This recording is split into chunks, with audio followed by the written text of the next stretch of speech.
What's up, guys, and welcome back to Rising Thrills. And if you guys are not already subscribed, make sure you go down and subscribe, because that helps out a lot. And in today's video, we have another segment of Rising News, which is our news segment. And in today's segment, we have a lot of news releases to break down, so let's get into it. And the first story hits pretty close to home, and that is that Hersheypark and their Laugh Track roller coaster have partnered with Shaqalicious Gummies, which is Shaquille O'Neal's gummy brand that is made by the Hershey Chocolate Company.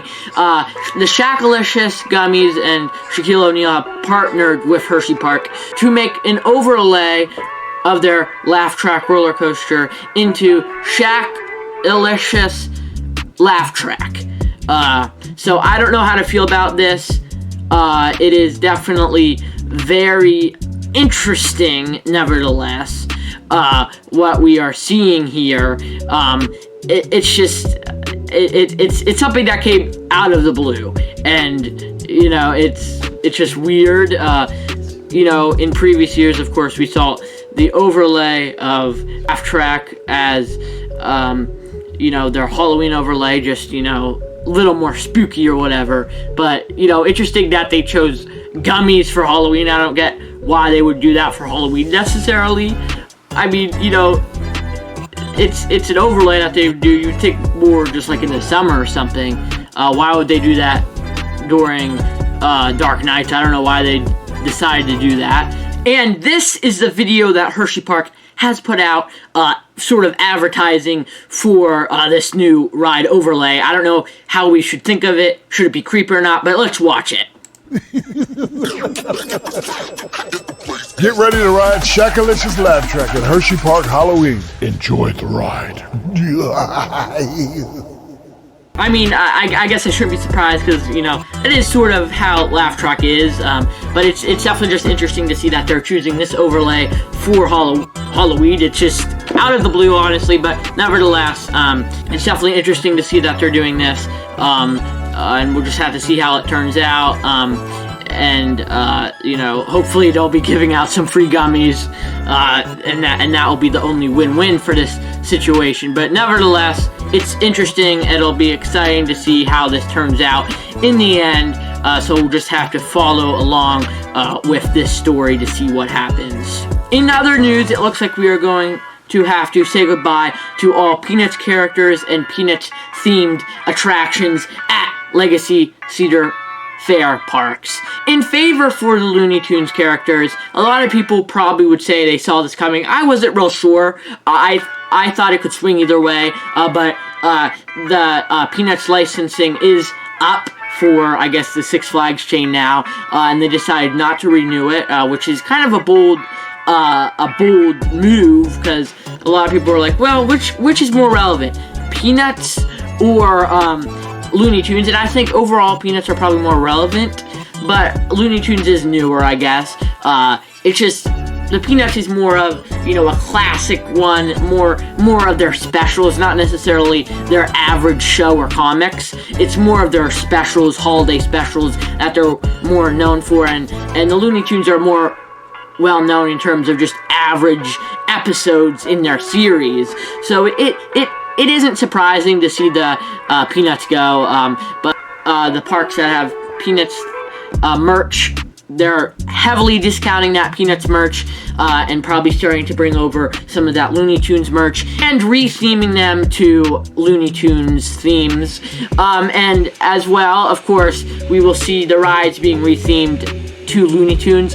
And in my personal opinion, I think what's gonna happen after we lose these Peanuts themes and go towards Looney Tunes, I feel like once the Looney Tunes license is up, they'll drop all, you know, theming to an IP, and they'll come up with more unique themes for each ride, and it won't necessarily be a certain IP.